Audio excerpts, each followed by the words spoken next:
लगातार 27 पुतलियों से राजा विक्रमादित्य की महानता की कहानी सुनकर परेशान हो चुके राजा भोज ने एक बार फिर सिंहासन पर बैठने की कोशिश की। वह जैसे ही सिंहासन पर बैठने गए, तभी 28वीं पुतली वैदेही ने उन्हें रोका और राजा विक्रमादित्य की स्वर्ग यात्रा और इस दौरान उनके द्वारा किए गए पुण्य कार्यों का किस्सा बताना शुरू किया। एक रात महाराज विक्रमादित्य अपने महल में सोए हुए थे। इस दौरान उन्होंने सपने में एक सोने का महल देखा। महल की सजावट व आसपास का नजारा बहुत ही खूबसूरत था। सपने में ही महल के बाहर उन्हें एक योगी दिखा जिसका चेहरा हूबहू उनके जैसा ही था। यह देखते ही अचानक उनकी नींद टूट गई। वह समझ गए कि वह एक सपना देख रहे थे, लेकिन जागने के बाद भी उन्हें पूरा सपना अच्छी तरह से याद था। उन्होंने अपने पंडितों व ज्योतिषियों को अपना सपना सुनाया और इसका मतलब जानने के लिए उनसे कहा। सभी विद्वानों ने राजा विक्रमादित्य से कहा कि महाराज, आपने सपने में स्वर्ग के दर्शन किए हैं और वह महल देवराज इंद्र का है। देवताओं ने शायद आपको सशरीर स्वर्ग आने का निमंत्रण दिया है। अपने विद्वानों की यह बात सुनकर महाराज विक्रमादित्य आश्चर्यचकित हो गए और फिर उन्होंने पंडितों से पूछा कि स्वर्ग जाने का रास्ता कौन सा है और इस यात्रा में किस किस चीज की जरूरत पड़ सकती है। काफी सोचने के बाद सभी विद्वानों ने उन्हें वह मार्ग बताया जहां से स्वर्ग में प्रवेश किया जा सकता है। इसके साथ ही उन्हें यह भी कहा कि जो हमेशा भगवान को याद करता है और धर्म का पालन करता है वही स्वर्ग जा सकता है। इस पर राजा ने कहा कि काम करते हुए कभी न कभी उनसे अनजाने में कोई गलत काम जरूर हुआ होगा। साथ ही कई बार राजकाज के कारण भगवान की पूजा करना भी छूट जाता है।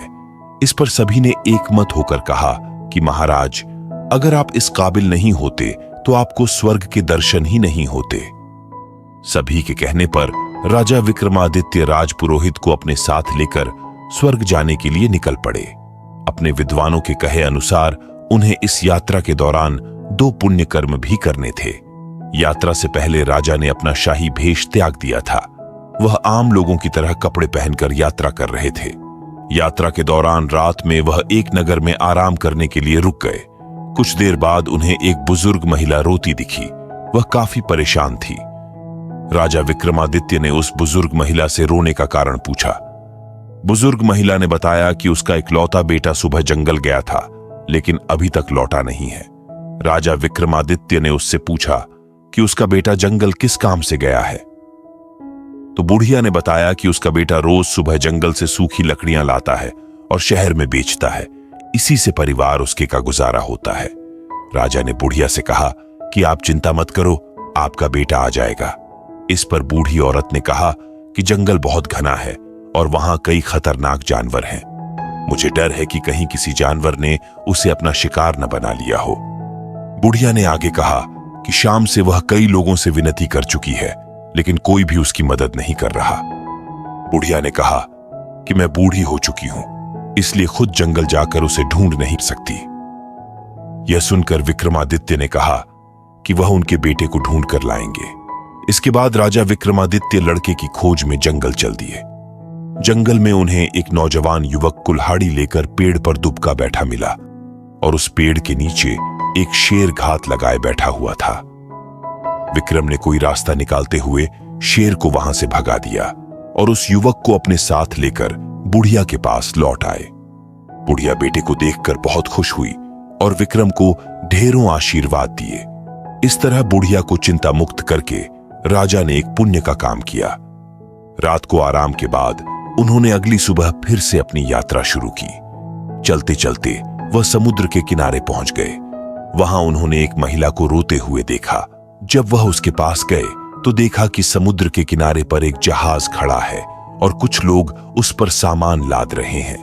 जब उन्होंने महिला से रोने का कारण पूछा तो उसने बताया कि कुछ महीने पहले ही मेरी शादी हुई है और अब वह गर्भवती है। उसके पति इसी जहाज पर काम करते हैं और आज जहाज दूर किसी देश जा रहा है।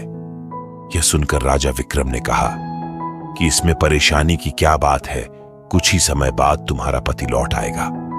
इस पर उसने अपनी चिंता का कारण कुछ और बताया।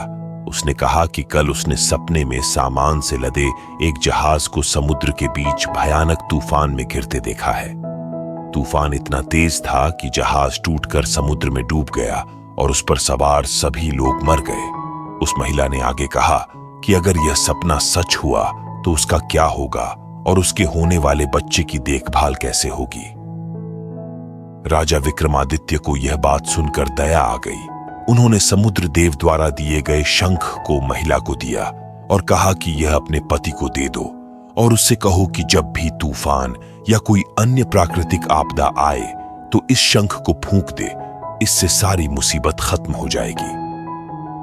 उस औरत को राजा विक्रमादित्य की बात पर विश्वास नहीं हुआ और वह शक की नजर से उन्हें देखने लगी।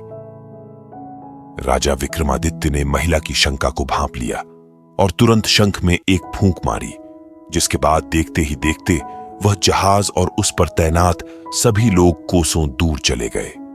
अब दूर दूर तक सिर्फ समुद्र नजर आ रहा था।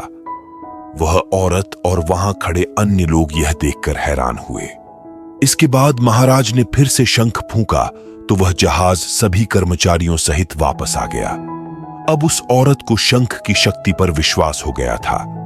उसने राजा से वह शंख लेकर धन्यवाद कहा। राजा विक्रमादित्य उस औरत को शंख देकर अपनी यात्रा पर आगे बढ़ गए। कुछ देर चलने के बाद आकाश में काले बादल मंडराने लगे और बादल जोर जोर से गरजने लगे। इसी बीच उन्हें एक सफेद घोड़ा वहां आता दिखा।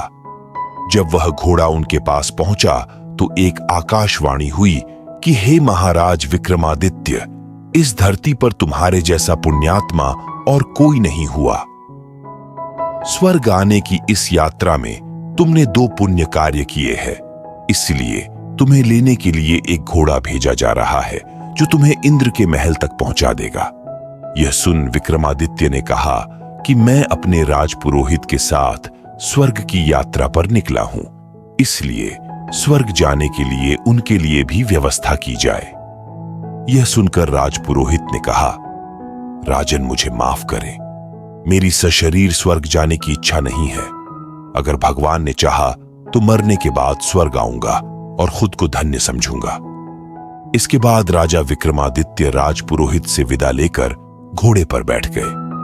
कुछ ही देर में घोड़ा आकाश में दौड़ने लगा और दौड़ते दौड़ते इंद्रपुरी पहुंच गया। इंद्रपुरी पहुंचते ही राजा को वही सपनों वाला महल दिखा।